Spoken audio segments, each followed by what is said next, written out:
Morning, friends, and today's news we are going to discuss. मैंने आप लोगों को पहले भी बता चुका है कि जो मुख्य उद्देश्य है करंट अफेयर्स का वो related to PCS examination date is BPSC है, but at the same time for UPSC also you can follow well. Now coming to the next, जो जियोथर्मल पावर पोटेंशियल है वो 10,600 मेगावाट का आइडेंटिफाई किया गया है. इस चीज़ को जानिएगा. कहाँ पे? इंडिया में. ये क्यों इम्पॉर्टेंट हो जा रहा है?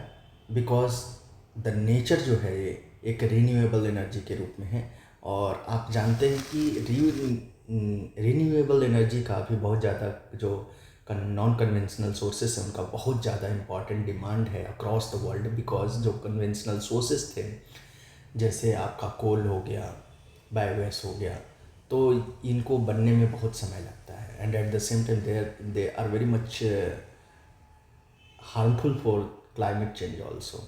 अब इनसे क्या एडवांटेज है? इनसे एडवांटेज ये है कि दे लेस पॉल्यूटेंट होते हैं, और at the same time you will get very clean energy. Now coming to the next, कि ये जियोथर्मल आप ऑलरेडी देख रहे हैं. Geothermal energy is renewable heat energy generated and stored in earth. तो आप ये चीज़ जान गए. इनको इलेक्ट्रिसिटी में कन्वर्ट किया जा सकता है बाय टेक्नोलॉजी. ऐसे आप इस डायरेक्टली वो नहीं कर सकते हैं, इसीलिए इनको नॉन कन्वेंशनल कहा जाता है. कि जो पहले जिस तरीके से ईज़िली आपको नेचुरल रिसोर्सेज के रूप में एनर्जी का फॉर्म मिल जाता था, वैसे ये अवेलेबल नहीं है. Now coming to the next important thing, जो आपको ये बात जानना है कि इंडिया में कहाँ पर ये अभी मिला है. तो देखिए, ये इम्पॉर्टेंट है कि आप थोड़ा सा इस मैप को देख करके आइडिया लगाइए कि कहाँ कहाँ पर जियोथर्मल का ज़्यादा वो है. तो आप ये देख रहे हैं, ये अरावली वाला रेंज का थोड़ा सा एरिया आपको मिल रहा है, इसमें है. फिर यहाँ पर ये देख रहे हैं कि जो गुजरात का सीन है यहाँ पे है. ये सतपुरा वाला रेंज से लेकर के ये सीधा आपको चला जा रहा है विंध्या, और इन सारे रेंज में आपको एक लंबा ट्रैक मिल रहा है. गोदावरी बेसिन है, उसके बाद आपको महानदी बेसिन है, थोड़ा सा मुंबई वाला भी एरिया है. और फिर ये देखिए बहुलता कहाँ पर है. तो पूरा आप अगर ये देखते हैं J&K, उत्तरांचल और उसके बाद हिमाचल प्रदेश, ये जो एरिया है यहाँ पर आपको बहुलता मिल रहा है. और एट द सेम टाइम ये जो अपना अरुणाचल प्रदेश वाला एरिया है यहाँ पर भी इसकी बहुलता है. Somewhere in Sikkim also it is found. Now अब ये हो गया. अब इसको ये क्वेश्चन आपको कहाँ पर वो मिलेगा. तो प्रीलिम्स में इस टाइप के क्वेश्चंस पूछे जा सकते हैं कि इंडिया में जियोथर्मल का जो अवेलेबिलिटी है वो कहाँ पर ज़्यादा मिलता है. तो you have to give the answer is that in Himalayan region. आप ये देख रहे हैं. और अगर स्टेट पूछ दिया तो आप J&K, हिमाचल प्रदेश एंड उत्तराखंड को टिक लगा सकते हैं.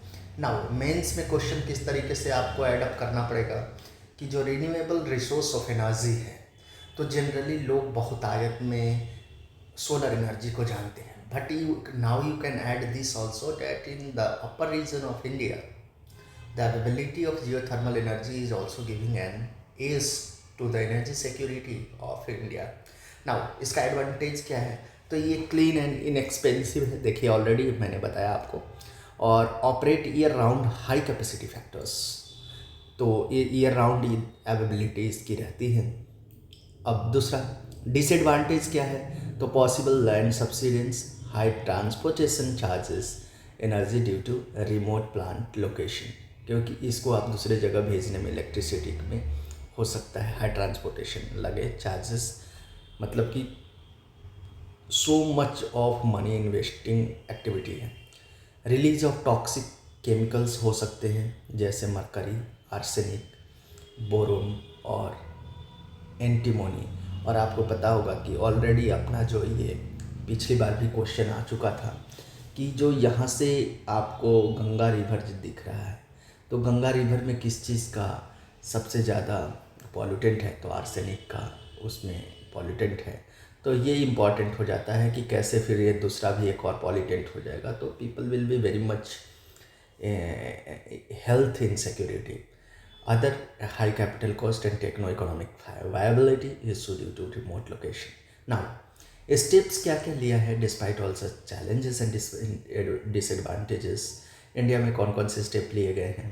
तो renewable energy research and technology department programme RTD, और उसके बाद फिर 100% फाइनेंशियल सपोर्ट टू MNRI, जो ऑलरेडी इस चीज़ को किया गया है टू द गवर्नमेंट, और उसके बाद रिन्यूएबल टेक्नोलॉजी एक्शन प्लेटफॉर्म, जो कि एक बहुत ही अच्छा प्लेटफॉर्म है रिन्यूएबल एनर्जी का, और ये US के साथ मिल करके किया जा रहा है। इसका नाम है US India strategic clean energy partnership. दूसरा क्या क्या है? माहिर, ये भी याद रखिएगा, पूछा जा सकता है। Mission on advance high impact research. Now coming to the next important news that is related to the disaster management. My friends, please do remember that disaster management जो है अभी एक न्यू टॉपिक बन गया है, बीट प्रीलिम्स का और mains का भी। क्यों? तो इसके पीछे रीज़न ये है कि अगर आप बिहार का एडमिनिस्ट्रेशन देखते हैं तो कहीं ना कहीं डिजास्टर किसी न किसी फॉर्म में हर जगह पे आजकल एक न्यू नॉर्म हो गया है। तो उसको मद्देनज़र रखते हुए किस तरीके से उस डिजास्टर का resilience and at the same time mitigation programme लाया जा सके, इसको मद्देनज़र रखते हुए जो है आपको सेंडाई फ्रेमवर्क जो हुआ 2015 में, तो उसको अभी हर डिस्ट्रिक्ट हर स्टेट जो है अपना अपना डेवलप कर रही है। Now coming to the next important thing कि अभी क्या न्यूज़ में है, तो the advancement of geospatial technology based on AI, machine learning, IoT, internet of things have been widely used in DMMR, that mean disaster management risk reduction. अब now coming to the next important thing कि ये beneficial कैसे है, ये जो disaster management risk reduction technology है। तो यहाँ पर ये कहा जा रहा है कि देखिए यहाँ पर हमने एक दो चीज़ और ऐड किया है, the way we have improved in technology. क्या है? Artificial intelligence, machine learning, internet of things, ये तीनों चीज़। इन तीनों चीज़ को जोड़ करके क्या किया गया है कि अगर आप जैसे बाढ़ वगैरह देखते हैं तो पहले ही पता चल जाता है, रिमोट सेंसिंग से बाढ़ का लोकेशन क्या है, कितनी वाटर है। जैसे आप साउथ कोरिया वगैरह में जाइएगा तो ये चीज़ आपको दिखेगा, GIS रिलेटेड और रिमोट सेंसिंग से बाढ़ का पता लगाया जाता है कि फ्लो ऑफ वाटर कितना है। इससे बहुत ज़्यादा डिजास्टर को जो है, फ्लड वगैरह को रोका जाता है, एंड इवन साइक्लोन्स वगैरह को, मतलब कि कम हानि होता है जन का, फिर से इकोनॉमिक इंफ्रास्ट्रक्चर, इन चीज़ों का। Now event simulation. Event simulation में क्या है कि पीपल को ट्रेन किया जाता है कि किस तरीके से आप इन सिचुएशन अपने आप को बचाइएगा, और किस किस थ्रू, तो augmented reality and virtual reality के थ्रू। और एग्जाम्पल क्या है, तो mobile learning hub levels, disaster detection. Already आप देखे होंगे कि जहाँ GIS और वगैरह का चीज़ आ गया तो जो डिजास्टर का लोकेशन है उसका ईजिली डिटेक्ट हो जाता है और उससे चीज़ें कम लॉस होता है। उसके बाद search and rescue, definitely this will help, and emergency communication. अब बात आती है कि इसके लिए स्टेप्स क्या क्या लिए गए हैं। तो इसरो का जो फ्लड अर्ली वार्निंग सिस्टम है, जो असम में पिछले साल वो कहीं ना कहीं पहले इन्फॉर्मेशन दे करके बहुत ज़्यादा लोगों को उसमें मदद मिला था। इनसैट 3D satellite will aid search and rescue needs. जो आपने ये सुना होगा कि जो रेलवे एक्सीडेंट हुआ था उसमें भी बहुत सारे लोगों के जो फेस उस इधर उधर हो गए थे, बहुत जनहानि हुआ था। उस कंडीशन में भी इसरो पता लगाती है और कहीं ना कहीं हेल्प करता है। जेमिनी डिवाइस, ये डेवलप्ड बाय इनको, इस डिजास्टर वार्निंग है फिशरमैन को ओशंस में। तो ये जेमिनी और सतर्क, ये दोनों याद रखिएगा, ये दोनों क्वेश्चन पूछा जा चुका है, तो दीज आर इम्पॉर्टेंट्स। उसके बाद ये चैलेंजेस क्या है इन टेक्नोलॉजी को इस्तेमाल करने में डिजास्टर वाले में, तो digital divide, biased AI and high implementation cost and security of the breaches. Now next important news क्या है, बांग्लादेश से रिलेटेड है। You know very well that कि बांग्लादेश में अभी कूप हो गया है और ये प्रोटेस्ट वहाँ के जो कोटा सिस्टम है उसके रिमूवल के बारे में चर्चा की वो हो रहा था। अब इससे पॉसिबल इम्पैक्ट क्या होगा, वहाँ पर एक पॉलिटिकल वैक्यूम भी क्रिएट हो गया है, because the military has taken the power and authority. Mohammad Yunus को जो है वहाँ का अभी कार्यपालिका और हेड बनाया गया है as a economic adviser also. Now coming to the next important thing कि हमारे यहाँ पर इसके क्या क्या असर पड़ सकते हैं, possible impact and uncertainty on India and Bangladesh relationship. आपको ये बात बहुत अच्छे से पता होगा कि हमने अभी बांग्लादेश के साथ बहुत सारे rail, road and transshipment and other infrastructure project पे काम चल रहा था, जो कि अभी तख्ता पलट होने से वो सारी चीज़ें में थोड़ा सा दिक्कत होगा। हम लोग we were very much positive towards the free trade agreements also, but now it will come on stand still and let's see कि आगे क्या होता है। Border management and illegal migration, already we know that very well कि जो बांग्लादेश के साथ हमारा जो बॉर्डर एरिया है काफ़ी ज़्यादा जुड़ा हुआ है, एंड जो बॉर्डर एरियाज है उसको इन्फ्लुएंस करके कहीं ना कहीं माइग्रेंट्स और रिफ्यूजीज जो है इंटर कर जाते हैं इंडिया में, जिससे कि हमारे लिए वो और भी बहुत बड़ा चैलेंज है नॉर्थ ईस्ट में। ऑलरेडी आप ये बात जानते हैं कि हमारा जो ये त्रिपुरा वाला एरिया है, फिर आपका जो ये मणिपुर वाला एरिया है, ऑलरेडी उधर बहुत ज़्यादा सेंसिटिव एरिया है। और at the same time you know well that कि बहुत सारे जो हमारा रिवर इशूज़ है बांग्लादेश के साथ, तो रिवर के थ्रू भी जो लोग हैं इंटर करके इंडिया में आ जा रहे हैं। तो this is one of the challenge illegal migration to into India border management में। Regional security concern also, counter terrorism बढ़ेगा and at the same time disruptions होगा। नाइबरिंग रिलेशनशिप में भी जिस तरीके से अफ़गानिस्तान में तालिबान हो कर रहा है, प्रो चाइना मालदीव्स में है, ठीक वैसे ही म्यांमार में भी आपने देखा कि खूब हो गया। तो ये पूरा सिचुएशन, पाकिस्तान का सिचुएशन ऑलरेडी ख़राब है, एंड श्रीलंका एंड पाकिस्तान पे जो चाइना है वो उसका दबदबा बहुत ज़्यादा है। तो ये ऑलरेडी कहीं ना कहीं दिखा रहा है कि situation is in worse condition. अब नाउ सिग्निफिकेंस क्या है, तो ट्रेड का जो ऑलरेडी हम लोगों ने पॉसिबल चैलेंजेस में बात किया, सिक्योरिटी मैनेजमेंट का, इन्हेंस कनेक्टिविटी का, जो अखुरा और अगरतला मतलब त्रिपुरा में हम लोगों ने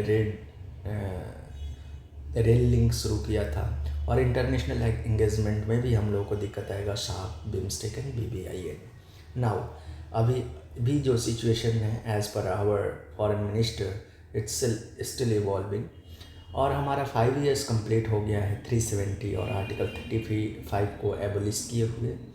और ये कहाँ पर था, तो ये इसी एक्ट के थ्रू बना था, constitution application to Jammu Kashmir order 2019। और आपको पता है कि जम्मू कश्मीर के लिए हमारे यहाँ पर स्पेशल आर्टिकल था, आर्टिकल 370 एंड आर्टिकल 35 है, जिसकी वजह से वहाँ के जो राइट्स एंड प्रिविलेजेस था और वुमेन के ऊपर बहुत ज़्यादा अत्याचार होता था, जिसको हटा दिया गया है ना। उसका इम्पैक्ट क्या है, नेट एस्टिमेट इन्फ्लेट्रेशन जो है रिड्यूस हुआ है, टेररिस्ट एक्टिविटीज़ इंसिडेंट्स डिक्लाइन हुए हैं, सिक्योरिटी पर्सनल क्लेम्स जो हैं वो डिक्लाइन हुआ है। तो ये इम्पॉर्टेंट न्यूज़ मतलब एक एनालिसिस है। लोकल गवर्नमेंट भी वहाँ पर इस्टेब्लिश कर दिया गया है अंडर आर्टिकल 73 एंड 74, और JNK का जो सेपरेट फ्लैग था उसको भी हटा दिया गया है, और इंडिया का जो मतलब कि आपको भारत न्याय संहिता है उसको वहाँ पे लागू कर दिया गया है, और जम्मू कश्मीर का अपना पेनल कोड अब वहाँ पे नहीं है। आगे हम लोग मूव करते हैं, तो ऑयल फील्ड्स डेवलपमेंट प्रोग्राम्स जो है उस पर अमेंडमेंट हुआ है, अमेंडमेंट बिल इंट्रोड्यूस किया गया है। तो ये उतना ज़्यादा इम्पॉर्टेंट BPSC के एंगल से नहीं है, because still it's evolving in nature. Just आप इतना जानिए कि oil field regulation and development act कब आया था, 1948 में, जैसे जब फैक्ट्री एक्ट आया था उस समय। Now coming to the next important thing कि union agriculture minister announce 18,000 crore and 400 export oriented horticulture clusters. ये एक इम्पॉर्टेंट न्यूज़ है कि किस तरीके से हम लोग अपने एग्रीकल्चर को रोबोस्ट बना सकें। तो यहाँ पर देखिए आपको बहुत अच्छा एक फैक्ट्स आपको देखने को मिलेगा कि India is second in fruit and vegetable production in the world after China. This is one of the important thing जो आपको याद रखना है। प्रीलिम्स प्लस मेंस दोनों में आपको कहीं ना कहीं काम करेगा। और India share in global market is nearly 1% only. तो ये एक सोचने का विषय है कि as we are one of the agricultural based nation and still we are contributing only 1% globally.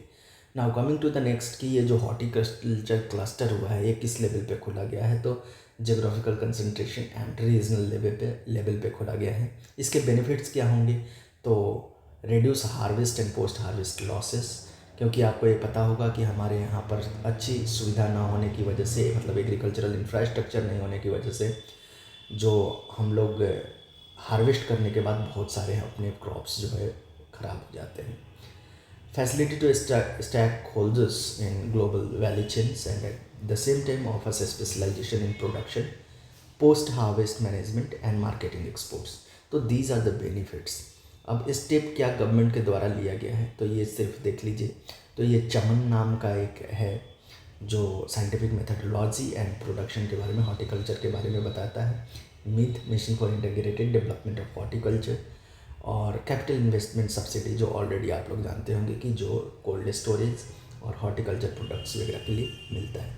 Now coming to the next important thing which could be asked in Bihar PCS examination, methane eating कोकुम्बस। बस इतना जानिए कि these are bacteria oxidised methane and build up in their biomass. बस इतना जानना है, इससे ज़्यादा जानने की कोई ज़रूरत नहीं है क्योंकि इससे ज़्यादा नहीं आता है। और इसके बाद जो इम्पॉर्टेंट थिंग है जो BPSC में पूछा जाता है, that is related to demand for grants. तो ये क्वेश्चंस देखिए, ऑलरेडी डिमांड फॉर ग्रांट्स के बारे में क्वेश्चन पूछा जा चुका है BPSC में। तो ये कौन से आर्टिकल में मेंशन है, आर्टिकल 130 में says no demand for grants shall be made except on the recommendation of president. बिना रिकमेंडेशन के प्रेसिडेंट के आपको ये बिल पास नहीं हो सकता है, ग्रांट नहीं दिया जा सकता है। Once demand for grants are approved with और without modification they become a part of the appropriation bill.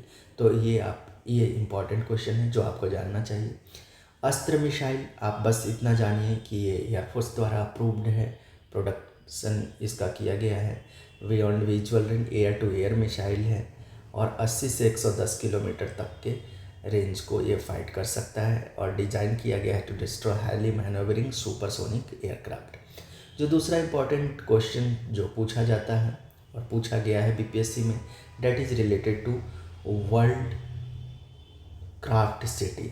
ये इम्पॉर्टेंट है, बिहार में पूछा जाता है, BPSC में पूछा गया है और इसमें श्रीनगर को अभी ऐड कर दिया गया है वर्ल्ड क्राफ्ट सिटी में। और आपको बता दूं कि बाकी 3 जो ऑलरेडी इसमें हैं वो हैं जयपुर, मल्लमपुरम एंड मैसूर। लॉन्च कब किया गया था, 2014 में। World craft council international establish dynamic networks on craft cities. उसके बाद आपको इसके बाद जो इम्पॉर्टेंट है वो है ये सिद्धू मुर्मू। ये बहुत इम्पॉर्टेंट है because you know very well that during Santhal movement Bihar and Jharkhand were together. तो उसमें क्या है अभी इनको देख लेते हैं। ये Sidhu Murmu, his brother Kanhu Murmu remembered death anniversary के रूप में उनका मनाया जा रहा है। Sidhu Murmu along with Kanhu Murmu were Santhal A tribe leaders. उसके बाद संथाल मूवमेंट कब हुआ था, तो ये 1855 से लेकर के 1856 में first peasant movement, considered as first peasant movement, याद रखिएगा, led by Sidhu Kanhu along with Chandan Bhairav. ये चारों भाई थे, याद रखिएगा। Revolt was aimed to get oppressive डिकूज आउटसाइडर और ब्रिटिश मनी लेंडर्स थे उनसे वो करने के लिए। और ये संथाल परगना टेनेंसी एक्ट कब आता है, 1876 में। और अपना 1895 में बिहार टेनेंसी एक्ट आता है और 1900 में पंजाब टेनेंसी एक्ट आता है। तो ये भी आपको याद रखिएगा क्योंकि ये क्वेश्चन पूछ सका है, पंजाब वाला भी, अभी बिहार वाला नहीं पूछा है BPSC। It might that could also be asked. और हूल दिवस झारखंड में सिद्धू कान्हू के सेक्रीफाइस को मनाने के लिए कहीं ना कहीं आपको मनाया जाता है। और आपको पता है कि पिछली बार के BPSC में हूल दिवस के बारे में पूछ रखा था कि ये कौन से ट्राइब से लिंक्ड है। तो these were the important news for State Public Service Commission, and you have to just think that which are the important area and how you have to build up your knowledge to use this in PCS examination, be it prelims, mains, and interview. Now, I will say one thing, that kindly subscribe the channel so that these channels could be spread across the nation, those who are preparing for civil services and the State Public Service Commission. Thank you for watching Wisdom Tree.